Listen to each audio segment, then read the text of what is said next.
Hello दोस्तों, आज हम देखने वाले हैं चैप्टर 4 में दिया है जर्नल एंट्री या जर्नल प्रविष्टि। इसके हम आज जर्नल प्रविष्टि में कितने कॉलम होते हैं और इसके बनाने संबंधित नियम महत्वपूर्ण मदे को आज हम पढ़ने वाले हैं। तो आगे वीडियो में आप बने रहिए दोस्तों। तो आप यहाँ देख सकते हैं दोस्तों, मैं पहले ही कॉलम बना चुका हूँ जर्नल प्रविष्टि का। देखिए, जर्नल प्रविष्टि का प्रारूप, जर्नल प्रविष्टि का जो प्रारूप है वो मैं पहले ही बना चुका हूँ। अब आपको मैं समझाने वाला हूँ कितने कॉलम होते हैं। तो इसमें दोस्तों जर्नल प्रविष्टि में हम लोग का 5 कॉलम होता है, 1 2 3 4 और 5। इसमें दोस्तों हम लोग का 5 कॉलम होता है। फर्स्ट कॉलम में रहता है दिनांक। दिनांक में हम उसको कब खरीद रहे हैं वस्तु को, डेट लिखते हैं। जैसे 1 को साबुन खरीदे हैं, 2 को दुकान के लिए शैम्पू खरीद रहे हैं, 3 को कुछ और खरीद रहे हैं, ये सब को लिखना है, डेट को लिखना है। और विवरण, विवरण में हम एंट्री को लिखते हैं, क्या एंट्री कर रहे हैं उसको हम लिख रहे हैं। जैसे माल क्रय कर रहे हैं किसी से तो यहाँ लिखेंगे क्रय खाता विकलन किससे, रोकड़ खाता से, कैश अकाउंट डेबिट टू किससे, purchase account debit to cash account. और इसे खाता पृष्ठ जिसको हम इंग्लिश में बोलते हैं LF, इसमें हम कुछ एंट्री नहीं करते हैं दोस्तों। हम आगे पढ़ेंगे इसके बारे में चैप्टर 5 चैप्टर 6 में। और ये हो जाता है विकलन राशि, विकलन को हम इंग्लिश में बोलते हैं डेबिट अमाउंट। और ये हो जाएगा समाकलन राशि, समाकलन राशि को हम बोलते हैं इंग्लिश में क्रेडिट अमाउंट। तो इसमें टोटल 5 कॉलम होता है दोस्तों, आप देख सकते हैं। इसी के अंतर हमको जर्नल करना होता है, जर्नल को एंट्री करना होता है। यह है प्रारूप। आप एग्जाम में प्रारूप को भी बना दोगे तो आपको 1 नंबर आसानी से मिल जाएगा। चलो दोस्तों, अब हम आगे देखते हैं महत्वपूर्ण मदों की जानकारी। महत्वपूर्ण मदों की जानकारी देखते हैं कि एंट्री करना है तो किसको क्या करना है, हम आगे देखने वाले हैं दोस्तों। तो आप देख सकते हैं जर्नल में हम लोग का हमेशा हम लोग का परचेस होता है, क्रय करते हैं। कोई दुकान खोले हैं उसमें क्रय भी करेंगे, वो दुकान वाला विक्रय भी करेगा। कोई कोई क्रय को वापसी कर देता है, जैसे हम क्रय किए रहते हैं उसको वापस कर देते हैं। कई लोग होते हैं जो विक्रय को वापसी करते हैं, जैसे किसी सामान को हम बेच दिए हैं, उसको दुकान वो जो खरीदा है उपभोक्ता उसे पसंद नहीं आया तो वो क्या करेगा, हम लोग को वापस लौटा देगा वो वस्तु। तो उसको हम बोलते हैं विक्रय वापसी।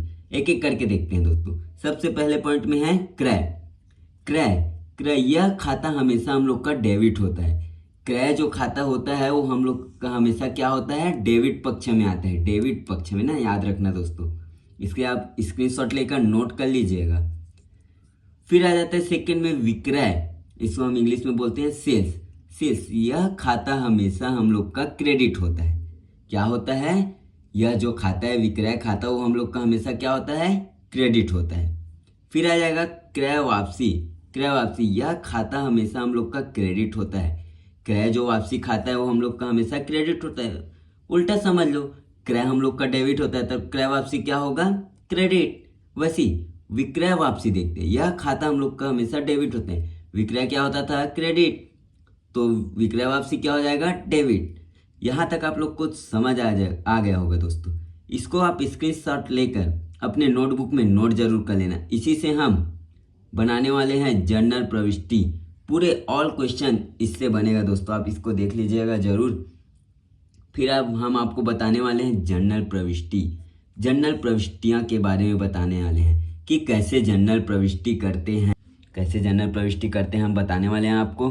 तो जर्नल प्रविष्टियां में फर्स्ट कॉलम देखिए, व्यापार प्रारंभ करने पर। व्यापार कोई भी व्यक्ति प्रारंभ करते हैं, जैसे कोई भी दुकान खोलता है, कंपनी खोलते हैं ना, जैसे व्यापार प्रारंभ कर रहे हैं तो व्यापार प्रारंभ करेंगे तो सबसे पहले एंट्री होगा हम लोग का, वो क्या होगा, रोकड़ खाता विकलन, रोकड़ खाता डेबिट, पूंजी खाता से, पूंजी खाता क्रेडिट। ये व्यापार प्रारंभ करने का हम सूत्र मान लेते हैं दोस्तों। व्यापार जब भी प्रारंभ करेंगे तो ये वाला एंट्री करना ही करना होता है। ऑल क्वेश्चन कंपलसरी, ये वाला एंट्री तो होगा ही जब व्यापार प्रारंभ करेंगे तब।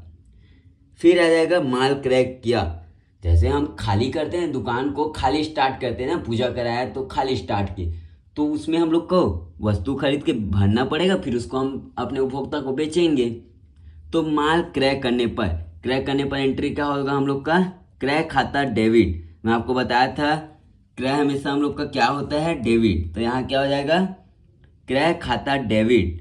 किससे खरीदते हैं, रोकड़ से, रोकड़ खाता से। यहाँ तक क्लियर है दोस्तों। क्रय खाता डेबिट रोकड़ खाता से, क्रय खाता विकलन रोकड़ खाता से। इसे आप स्क्रीनशॉट लेकर इसे भी आप नोट कर लीजिएगा, आगे आपके बहुत काम आने वाला है ये सब।